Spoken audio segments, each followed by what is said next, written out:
paano kapag yung jowa mo online di mo alam na kaaway mo pala sa school? Ganyan kasi yung nangyari sa akin. Hi, ako si Jay. 18 years old na ako at mag-grade 11 na ako sa pasukan.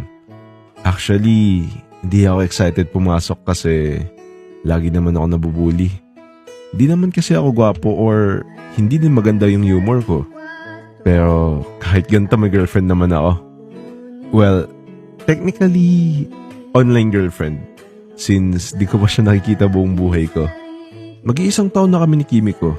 Nakilala ko lang siya sa Discord. Nagsimula yun nung naghahanap ako ng kalaro.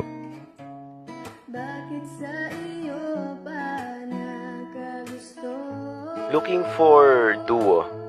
Pwedeng lalaki pero prefer babae. Grabe naman sa prefer babae. Kaya nga pwedeng lalaki eh. Sus, kahanap ka lang ng kaduo eh. Kaya nga, hindi mo ba nabasa sinabi ko?